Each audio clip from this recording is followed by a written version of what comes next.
Même si on disait tout à l'heure qu'on s'y est mis certainement un peu après les autres secteurs économiques, mais aujourd'hui ça fait plus tellement débat, quoi. Enfin, on s'y intéresse, on fait des expériences, on fait des POC. Une question auquel on est souvent confronté d'ailleurs, pas toujours la bonne réponse.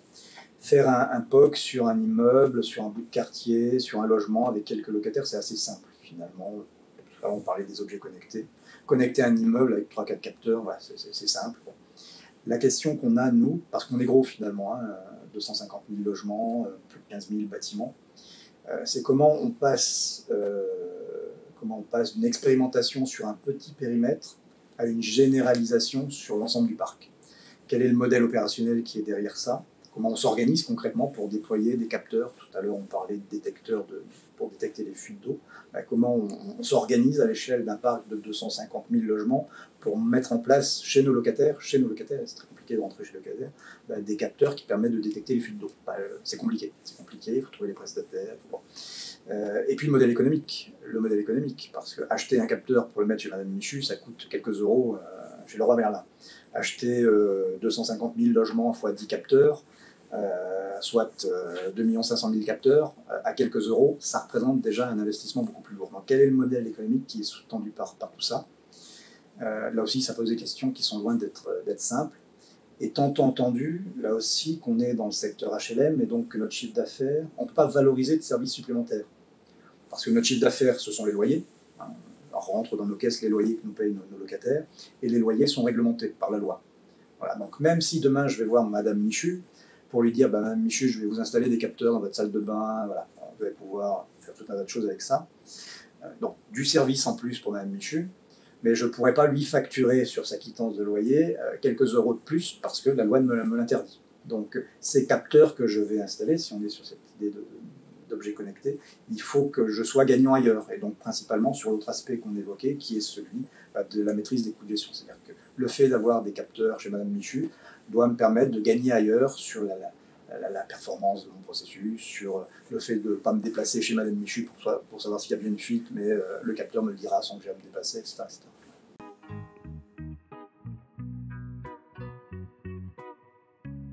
Le secteur HLM est un monde, mais le bâtiment en général, est un monde de contraintes. Finalement, il y a des tas de contraintes dans tous les sens. Elles sont juridiques, elles sont légales, elles sont techniques, elles sont opérationnelles, elles sont budgétaires et économiques. Alors certains verraient ça en disant je ne peux rien faire parce que j'ai des barrières dans tous les sens. Moi, je vois plutôt ça comme autant d'opportunités. C'est-à-dire comment, dans cet environnement fait de contraintes et de réglementations diverses et variées, comment j'arrive malgré tout à faire mon métier, à proposer des choses, à innover pour faire mieux et toujours plus pour mes clients locataires.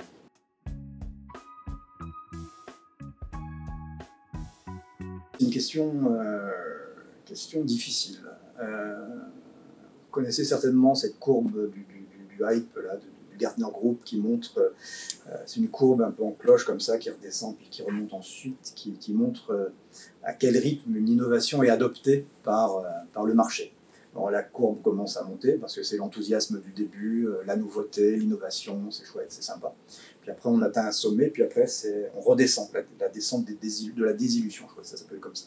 Jusqu'à un moment donné où on est au fond du trou, et puis on remonte vers des choses plus pragmatiques. Je pense que dans le domaine du BIM, on est peut-être au fond du trou, là, ou un peu sorti. Tout à l'heure, on disait 2014, année zéro du BIM, lancement des premières opérations pour 3F, mais aussi pour un certain nombre de grands opérateurs. Première maquette livrée, on ouvre une maquette, on ouvre un viewer, on regarde la maquette, c'est sympa, c'est bon. L'effet waouh de la maquette 3D. Puis une fois qu'on a ouvert une maquette une fois, deux fois, on se dit maintenant qu'est-ce que j'en fais? Je sais pas. Je sais pas parce que j'y ai pas réfléchi. Puis finalement, quand on y regarde bien dans cette maquette, il n'y a pas grand-chose que je sais utiliser. Et donc ce pic de l'enthousiasme qui s'effrite un petit peu. Et puis le temps passe, on arrive en 2017, 2018. Là, les premières opérations qu'on a lancées 3 ans avant, elles vont être livrées. Les premiers immeubles faits en BIM sont livrés. Ça a été notre cas à Chanteloup-en-Brie, à Grigny, dans l'Essonne. Bon. Et là, on se regarde tous ensemble. On se dit, ok, on a mis un peu d'argent pour faire du BIM. On a mis beaucoup d'énergie pour essayer d'embarquer tout le monde là-dessus.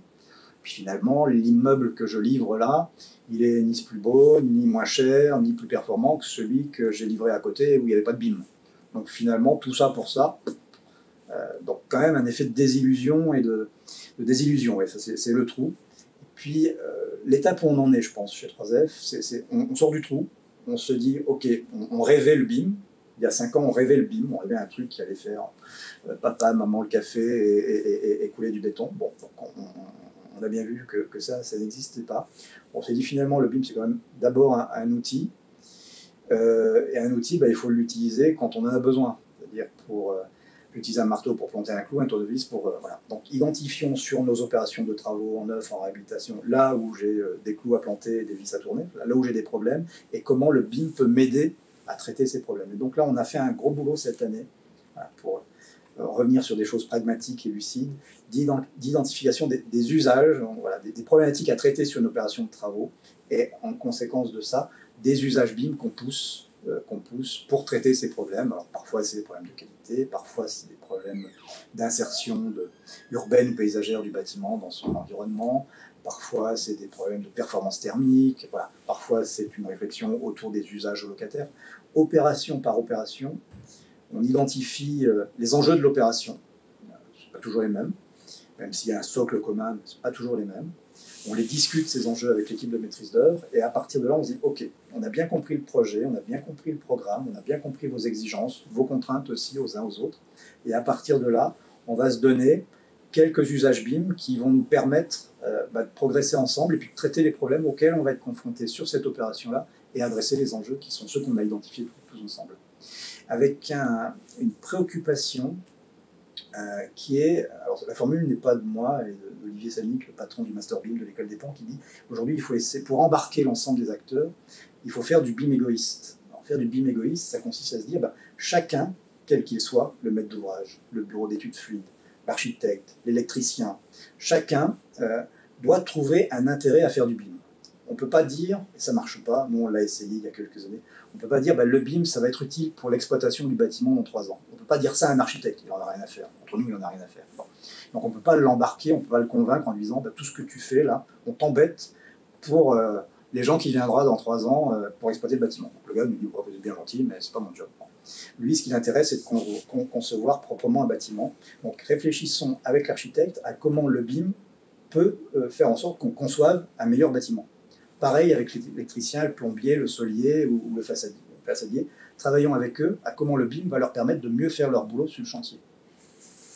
Et j'aime bien cette phrase de Boris Vian qui dit « Je ne cherche pas le bonheur de tous, mais je cherche le bonheur de chacun ». Et c'est vraiment ce qu'il faut essayer de faire. En BIM, il faut que chacun y trouve quelque chose, sinon on n'arrivera pas à embarquer les gens. Aujourd'hui, c'est le principal problème auquel on est confronté finalement. Parce que le BIM, comme processus collaboratif, n'a d'intérêt, de sens et de bénéfice que si tout le monde s'y met. Si je suis seul, moi, maître d'ouvrage à faire du BIM, voilà, c'est bien, mais ça ne va pas produire grand-chose. Il faut que l'architecte fasse du BIM, le bureau de contrôle, le SPS, donc il faut que tout le monde y aille. Et pour embarquer tout le monde, il faut que tout le monde y trouve quelque chose.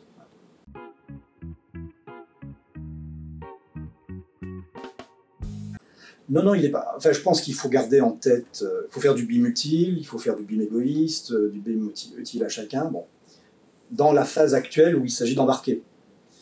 Mais ne pas perdre de vue, et ça arrivera certainement un jour, je ne sais pas vous dire si c'est dans 5 ans ou dans 10 ans ou dans 20 ans, je pense qu'un jour existera cette maquette unique qui passera de l'architecte à l'entreprise, de l'entreprise à l'exploitant, ça existera certainement un jour. Aujourd'hui ça n'existe pas, peut-être que ça existera. Donc ne perdons pas ça de vue, mais aujourd'hui la réalité du marché et la réalité des projets en BIM fait que c'est pas ça. Donc faisons avec l'environnement qui est le nôtre aujourd'hui, l'environnement juridique, contractuel, technique, organisationnel, le niveau de maturité des acteurs. Il y a une enquête qui est parue en début d'année, publiée par l'école d'architecture de Nancy, réalisée en 2019 auprès d'un millier d'architectes, qui montrait que seuls 12% des architectes, 12% des architectes aujourd'hui en France, font du BIM, 1 sur 10. Donc il y a encore beaucoup de travail à faire, et on embarquera les 9 autres si on arrive à leur montrer que ça a un intérêt pour eux.